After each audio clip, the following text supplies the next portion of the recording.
Salut tout le monde, donc je vous fais une petite vidéo, je trouvais ça intéressant en fait de vous faire une petite vidéo pour vous expliquer mes soins, donc assez rapidement avec des mots assez simples. Donc en fait la première étape, c'est en 3 étapes. La première étape, ça va être la prise de rendez-vous. Donc en fait à ce moment-là, dès la prise de rendez-vous, il y a déjà quelque chose qui change en vous, parce que vous avez ce déclic et quand vous prenez le rendez-vous avec le praticien, en fait vous vous engagez, votre âme s'engage, il y a une volonté de mieux faire, d'aller mieux. Et c'est à ce moment-là que votre âme, elle se dit, c'est bon, je vais me faire soigner, je vais aller mieux, tout va aller bien en fait. Et là, du coup, le travail commence. Votre énergie commence déjà à se transformer. Et les libérations peuvent même arriver à ce moment-là. La deuxième étape, ça va être le soin. Donc c'est là où moi j'entre en action. C'est quelque chose qui va être palpable pour certaines personnes. Les personnes sensitives vont vraiment le ressentir, peuvent ressentir l'énergie de leur corps qui se modifie ou même entendre des choses en fait. Et j'ai une amie par exemple qui a vu mon visage pendant un soin, j'en ai d'autres qui me disent qu'elles ont très froid, des frissons.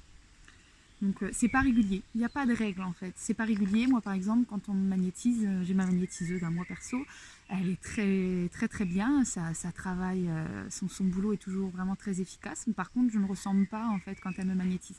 Je ressens rien de spécial, mais par contre le travail derrière se fait, donc c'est le principal. Mais il n'y a pas de règle, c'est pas parce que vous n'avez pas ressenti que vous devez avoir peur que ça ne fonctionne pas, non, ça n'a rien à voir.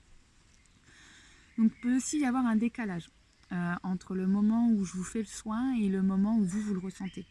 Parce qu'en en fait, c'est pas la même temporalité. Alors c'est un peu compliqué à expliquer, je pense que je ferai un article là-dessus. En fait, je peux vous faire par exemple le soin le soir, vous le ressentez que le lendemain ou quelques heures après ou même une demi-heure. Voilà, il peut y avoir un décalage, donc ça, faut pas vous inquiéter. Et ensuite vient la troisième étape. Alors la troisième étape, c'est, moi je le fais parce que je fais beaucoup de soins à distance, donc c'est important pour moi de le faire, c'est la restitution. Donc en fait c'est le moment où je viens vous voir et je vous dis voilà, le soin a été fait, j'ai ressenti telle ou telle chose, j'ai rencontré telle ou telle sensation. Par exemple, je vais ressentir énormément de colère pour certaines, beaucoup de tristesse ou de peur pour d'autres. Je peux avoir, par exemple, sur un enfant, j'ai déjà ressenti qu'il n'arrivait pas du tout à gérer ses émotions et qu'il avait besoin d'aide là-dessus. Ou, par exemple, un enfant qui avait des soucis pour faire le deuil de sa grand-mère, par exemple. Donc j'ai conseillé aux parents de parler avec lui, de se remémorer les bons souvenirs avec la mamie, que ça lui faisait du bien. Et en fait, la restitution, en fait, ça va clore le soin. En fait, alors, ça met énergétiquement un point final au soin. Ça ne veut pas dire que le soin ne continue pas, parce que le soin peut faire effet sur plusieurs jours. Mais la personne sait que c'est terminé et du coup, psychologiquement, on se dit ça y est, c'est fini. Et voilà. Donc voilà, je voulais au moins partager ça avec vous, comme ça vous savez un petit peu mieux de quoi ça parle, en quoi ça consiste. Et puis voilà, comme ça, vous n'hésitez pas à venir me poser des questions en privé.